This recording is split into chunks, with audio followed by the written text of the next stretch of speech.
This is Cardiac Radio for Teens. And now it's time for Message from a Teen in the Spirit World with your hosts, Mark Smith and Carol Correan.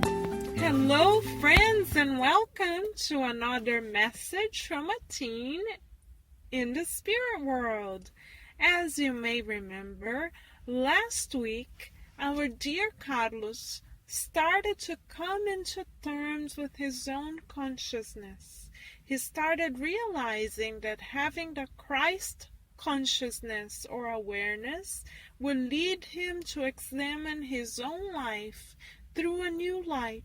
Issues that were invisible to him before and acceptable by social norms and social standards were no longer acceptable to him as he examined his own self through the lens of an immortal spirit.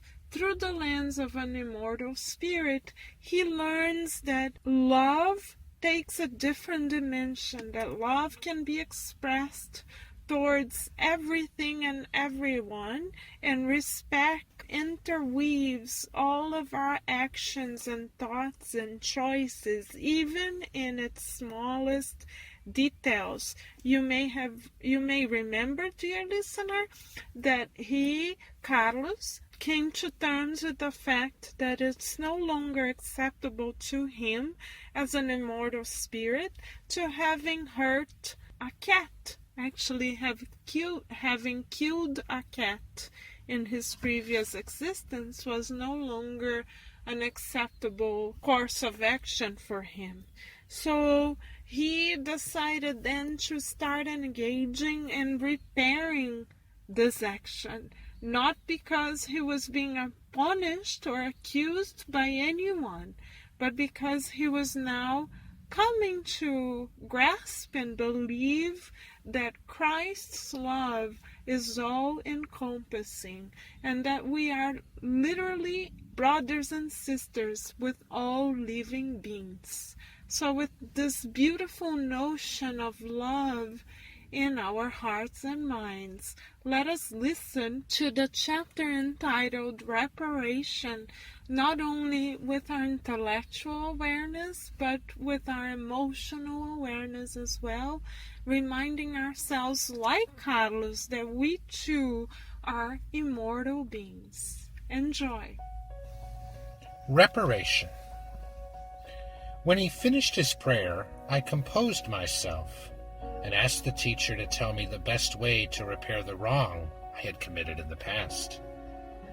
So in a talk that would be useful for all the students in class, he suggested that I profit from what I had learned from my experience by giving all the care I could to animals, which are also God's creatures on their way towards perfection, like the rest of us.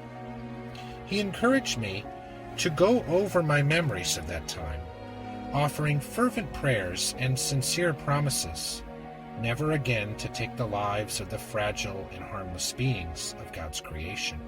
Next, he commented on the disastrous consequences of our thoughtless or sinful actions, which spread disharmony and trouble.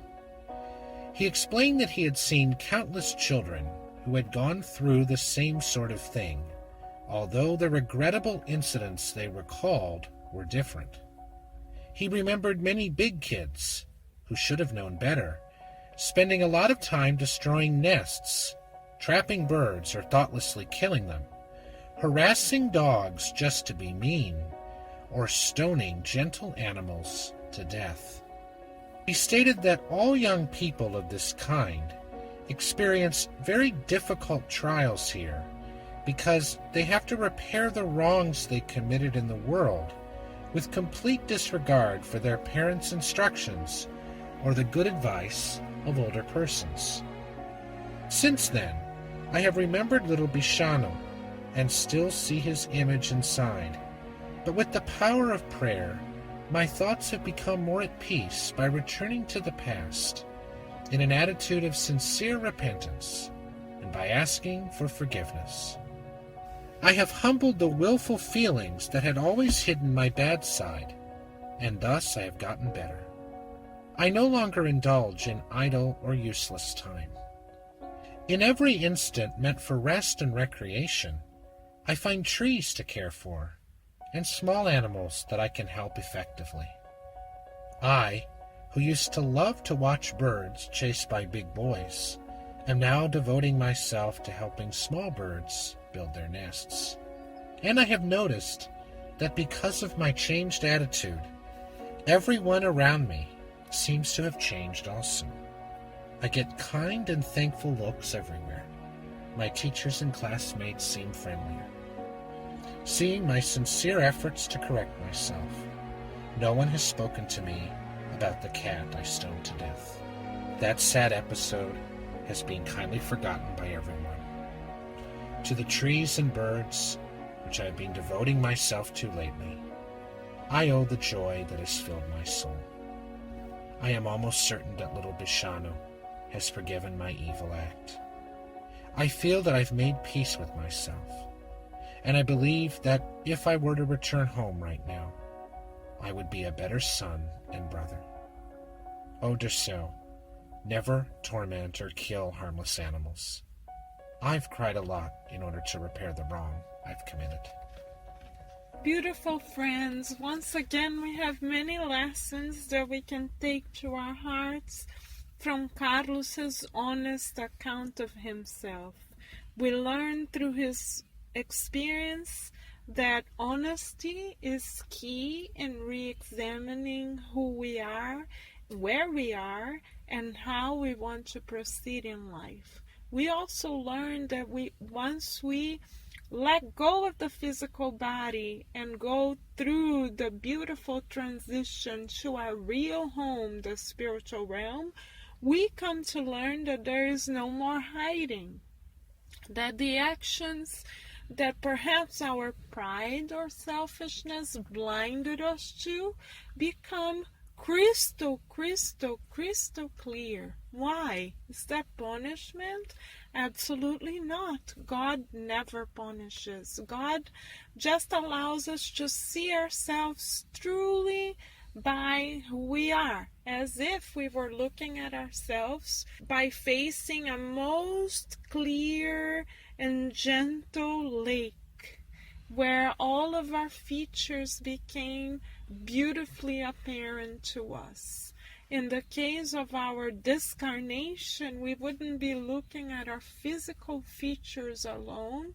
We would most definitely be looking at our spiritual features. So what are the spiritual features that we are cultivating? Of course, we know that we brush our teeth every day, that we bathe every day, that we brush our hair, and that we dress according to our taste. Of course, it's very important to take care of the physical body. It's a beautiful temple. But the question is, how are we dressing our spirit?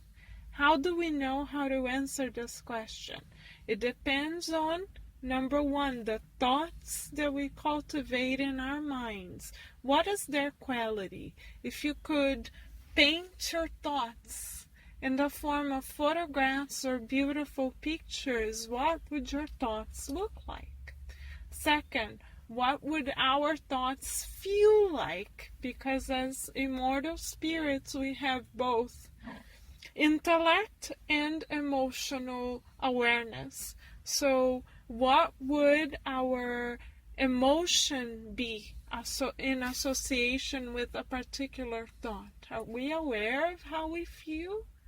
And second, or rather third, what are the actions that we are undertaking as a result of the thoughts and emotions that we are harvesting within the fields of our hearts? Spiritually speaking, emotions, thoughts, and actions are the spiritual features that are being imprinted in our spiritual brain and spiritual body. They are being archived. Our spiritual brain is the best computer we have ever seen in the world. So every memory, every action, every feeling, every emotion is shaping who we are spiritually. And once we travel to our true home, like Carlos, those files will open up. Why? Because it is time for us to renew and refresh the software. So God in her goodness will allow the truth to shine through, so we may choose to recycle and or repair what is necessary according to our consciousness, and continue working on the spiritual features that align with who we are. So why wait until we discarnate, like Carlos is inviting his own brother to do? Think about your actions and thoughts and feelings right now, because who we are now is who we will become in the future. Of course, we cannot change our past, but we can always change the course of our present, and therefore change the fruits of our own actions, the fruits that we reap in the future. So do I want friendship? Yes, let's cultivate that. Let's cultivate friendly thoughts, friendly feelings, openness. Do I want peace? Sure, that's on my checklist.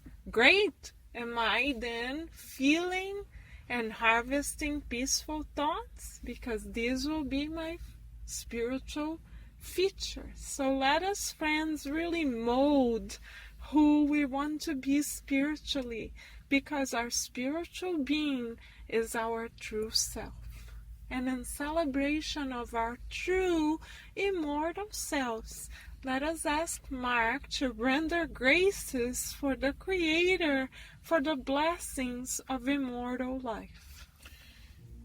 Thank you, dear spirits, for the blessings of mindfulness, so that we can become mindful of our actions, thoughts, and emotions, and how they influence us and our lives and others. Thank you for giving us the gift now of the knowledge that we should do this, and that we should be able to do this in our own lives, and that this is important for our eternity and our immortality. So thank you, dear God, for the gift and lessons of this book, and the gift and lessons of Spiritism, which is opening up our minds to what's most important in our lives, self-improvement and connection to God. And so be it. So be it, and we hope that you feel the blessings of love, that the invisible hands of your lovely spiritual family is pouring on you now, dear listener. And we hope that you can feel how much we love and appreciate the gift of you. And until we meet again for another episode of Carlos' beautiful account, we wish you many, many, many blessings of peace and serenity. This has been Kardec Radio for Teens. Thank you all for listening.